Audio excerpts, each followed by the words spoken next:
ओम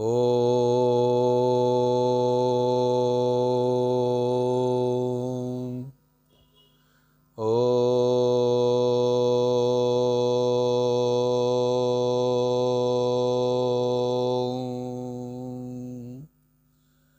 ओम।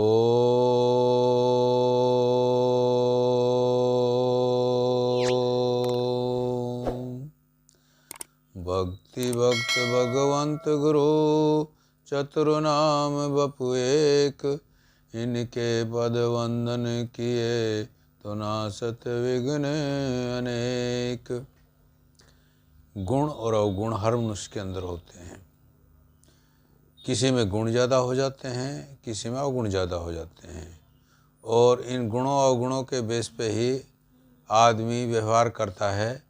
अपने संसार में रहते हुए, अपने इधर उधर जाते हुए, अपने कर्म करते हुए, कमाते हुए, तो जैसा भी है वो गुण अवगुणों के बेस पे उसका होता है।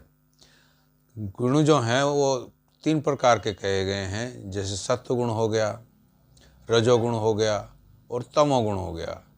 तो ये तीनों प्रकार के गुण जो हैं, सत्वगुण जो है वो हमें जो है अच्छी जो है ना आदतें जो है ना जो हमारी होती हैं, जो हम अच्छे कार्य करते हैं, ये सत्वगुण के अंदर आते हैं। यानी आध्यात्मिक कर्मों से, सत्कर्मों से जुड़े हुए जो काम हैं वो सत्गुणों में आते हैं। और रजोगुण जो हैं वो हमें मतलब अपनी ऐशो आराम के सुख सुविधा के लिए जो हैं वो रजोगुण आते हैं, और आलस्य प्रमाद वगैरह के लिए जो है ना ये तमोगुण में गिनती होती है। तो मतलब कहने का ये है कि ये तीनों प्रकार के जो गुण हैं, इन गुणों के बेस पे ही व्यक्ति व्यवहार करता है। तो अब आदमी के अंदर जब विकार आते हैं, इन गुणों के बेस पे ही आते हैं। विकार जैसे काम हो गया, क्रोध हो गया, मद हो गया, लोभ हो गया, अहंकार हो गया, तो ये सारे जो हैं, ये ईर्ष्या वगैरह जो हैं, ये सारे विकार हैं। राग द्वेष वगैरह ये सब विकार हैं। इन विकारों के आधार पर आदमी जो है ना अपने जीवन को बिगाड़ लेता है। वो क्या करता है कि जैसे क्रोध का विकार है, तो क्रोध में क्रोधी इतना हो जाएगा कि कोई भी काम करते हुए वो अपना गुस्सा दिखाता रहेगा। काम है, कामना की जाती है, आदमी कोई कार्य करेगा तो कामना करते हुए करेगा। दूसरा काम, एक और काम होता है जिसके अंदर जो है ना ये आदमी जो है ये संभोग वगैरह की इच्छाएं रखता है, वो भी काम हो जाता है। काम है, क्रोध है, मद है, अहंकार भी हो जाता है। अहंकार में मतलब अहम में क्या होता है, आदमी जो कुछ करता है वो सोचता है कि भाई मैं ही हूँ जो कुछ करने वाला हूँ, मैं जो कुछ कर रहा हूँ सही कर रहा हूँ। यदि दूसरा व्यक्ति उसको कोई सलाह देता है तो उसको जचती नहीं है, वो सिर्फ सुन लेगा, सुनेगा भी क्या, आधी सी बात सुनेगा, तुरंत बोल जाएगा नहीं नहीं मैं जो कह रहा हूँ ये ठीक है, तुम्हारी समझ में नहीं बैठ रही बात, वो इस टाइप से बात करेगा। अब जैसे रावण को ही ले लीजिए, रावण में गुणों की कमी थोड़ी थी। रावण पूरा पंडित था, वेदों का ज्ञाता था, और यहाँ तक कि शक्तिशाली भी पूरा था। शक्तिशाली तो इतना था कि वो उसने जो है ना जब कैलाश पर्वत को ही मतलब उठा करके और जो है शिव जी के जो है सामने जो है उनको अपने शीश को अर्पण कर दिया। 10 बार उसने जो है ना शीश अर्पण किया शिव जी को काट काट करके। तो इतनी शक्ति उसके अंदर कैलाश पर्वत को उठाने की आ गई थी। इतना शक्तिशाली होते हुए और पंडित होते हुए, और यहाँ तक कि वो जो है अपने कार्य के अंदर अपनी दक्षताओं में भी बहुत माहिर था, किसी षड्यंत्र में भी पूरा माहिर था। लेकिन फिर जो है फिर भी उसका जो है ना अवनति क्यों हुई, क्यों विनाश क्यों हुआ? विनाश उसका अहंकार लेके डूब गया। उसके अंदर एक बहुत बड़ा विकार था, अहंकार। अहंकार के अंदर वो किसी की बात मानता नहीं था। जब भी उससे कोई बात कहता था, कोई उसका सचिव हो गया या दरबार में वो बैठता था, जब कोई उससे कोई बात कहता था वो मानता नहीं था। यहाँ तक कि रामचंद्र जी ने भी, भगवान राम ने भी उनको बहुत बड़ा पंडित माना हुआ था, क्योंकि उन्हीं से जब इसके जो शिवलिंग रामेश्वरम में शिवलिंग की स्थापना की थी, तो उनकी जो पूजा थी, उनका जो यज्ञ था, वो रावण से ही करवाया गया था। उन्हीं को सबसे जो है ना पहुंचा हुआ पंडित माना था। तो इतने अच्छे गुण होते हुए भी वो अपनी अवनति को प्राप्त हुआ, अपना विनाश कर बैठा। कारण अहम था। अहम इतना बड़ा जो है विकार है कि ये कुछ नहीं छोड़ता आदमी को। अब उसकी बहन ने आकर के जरा सा कुछ कहा था, उसने घुमा फिरा के बात कही थी। बहन ने सही बात नहीं की। जो सतपूर्ण का उनकी बहन थी, उन्होंने क्या किया कि उन्होंने खुद जा कर के वहाँ बदतमीजी की थी। वन में जा कर के सीता के साथ बदतमीजी की और राम को और लक्ष्मण को जो है ना ये कोशिश की कि मैं इनको लुभा करके और इनसे विवाह कर लूं। और ये बात तो उसने, जब उसके नाक कान काट दिए गए लक्ष्मण के द्वारा, तो ये बात उसने दूसरे ढंग से कही।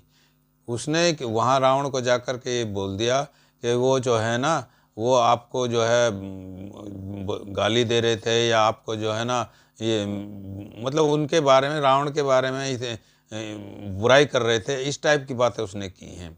तो वहाँ जा कर के फिर रावण बोला कि भाई जो है, मैं ऐसे अपनी बहन का अपमान कैसे सहन कर लूँगा। तो उसने जा कर के फिर अपना जो करना था, अपने जो चोरी का काम करना था, सीता को उठाना था, अपहरण करना था, वो उसने सारा उसके जो है ना सपूर्ण खां के कहने पे किया। वो हालांकि एक प्रारब्ध भी था, प्रारब्ध के अनुसार भी उसने जो है ऐसा किया था, लेकिन फिर भी उसने अच्छा फिर दूसरे व्यक्ति, जैसे फर्ज करो जब हिरण का रूप लिया था, तो जिसने सहायता के लिए, तो उसने भी उसको समझाया था कि जो है आप ये अच्छा कार्य नहीं कर रहे हो, ठीक नहीं है। लेकिन फिर भी उसकी समझ नहीं बैठा। रावण मानता ही नहीं था किसी की बात को, ज़बरदस्ती करता था। वो तो इतना अहम में भरा हुआ था कि जो मैं करता हूँ वो सत्य है, बाकी सब जो है बेकार है, निरर्थक है। अपनी बात को इतना पक्का रखता था, इतना अहम में भरा रहता था। तो जो कह सकते हैं, जितना भी कर सकते हैं, अब हर व्यक्ति को अपनी बात को रखने का सबको अधिकार है।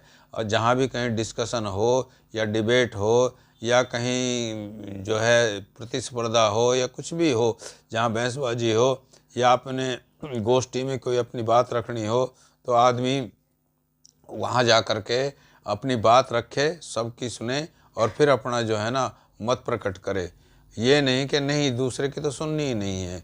अब कई बार क्या होता है कि जैसे फर्ज करो कहीं सत्संग हो रहा होता है, तो एक ही संत हो या कोई एक ही विद्वान हो, वो बात कहता रहे अपनी अपनी अपनी अपनी, और दूसरे का नंबर आए तो दूसरे की बात को सुनते हुए जरा सी बात में वो टोकाटाकी कर दे, तो इसका मतलब उसके अंदर अहम है। तो अहम जो है ना बहुत बुरा विकार है। इसके अंदर जो है ना आदमी अपना आपा खो देता है, और अहम होने के बाद जब उसकी बात पूरी नहीं होती है तो क्रोधी भी हो जाता है। क्रोध के कारण फिर वो और भी ज़्यादा हो जाता है। तो इसलिए ये जो विकार हैं, काम, क्रोध, मद, लोभ वगैरह, अहंकार वगैरह, ये विकार जो है ना आदमी की अवनति करवा देते हैं। अब कंस था, जैसे फर्ज करो कंस को भी बहुत ज़्यादा गुस्सा आता था, वह भी किसी की बात को नहीं मानता था। उसके अंदर भी यही हाल।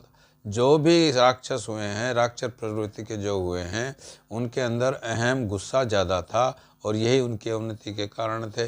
अब रावण जो है वो पंडित होते हुए भी और अहम रख करके अपना जो है सब कुछ गंवा बैठा। नहीं तो वो जो है इतना शक्तिशाली होते हुए भी वो चाहता तो अपना नाम में जो है ऐसा कर सकता था कि वो आज पूजा होती, जबकि अब उसका पुतला फूंका जाता है। तो यही जो कर्म हैं, जो अच्छे बुरे कर्म हैं, यही आदमी के जो है ना आगे के जो उसकी पूजा होनी है नहीं होनी है, उसका नाम इतिहास में किस ढंग से आता है, ये डिपेंड करता है उसके व्यवहार के ऊपर। अब व्यवहार उसने ठीक किया नहीं, तो जिस ढंग से व्यवहार किया उस हिसाब से उसका नाम जो है इतिहास में आ गया, या जो चर्चाओं में है, जो किंवदंतियाँ हैं, उनके अंदर उसी हिसाब से चला रहा है। शुरू से ही प्रारंभ से ही चला रहा है ऐसा कि उसको जो है ना उसका पुतला फूंका जाएगा रावण का, और रामचंद्र जी की पूजा की जाएगी। रामचंद्र जी भगवान हैं। और तो ये चीज़ें जो है ना आपने आपको व्यवहार में ऐसा बना के रखना चाहिए ताकि दूसरों को भी अच्छा लगे, और हम जो कर रहे हैं सही कर रहे हैं ऐसा विचार नहीं रखना चाहिए। हम अपना जो कार्य कर रहे हैं तो दूसरों के भी तो सुने ना, हम दूसरों के मत का भी आदर करें, उनकी कदर करें, तभी तो सही जो निचोड़ है, जो सार है, तभी तो निकल के आएगा कि हम क्या करें। अब पार्लियामेंट है, संसद में कोई प्रस्ताव रखा जाता है या कोई विधेयक पास करवाना होता है तो उसमें सबका मत ही चलता है। इसलिए हम तो यही कहते हैं कि जिस प्रकार से सबको बैठ करके सबकी बात सुननी चाहिए और अपना मत जो है। जय श्री कृष्ण, जय श्री राधे, जय भगवत गीते, जय गौ माता, जय गुरुदेव।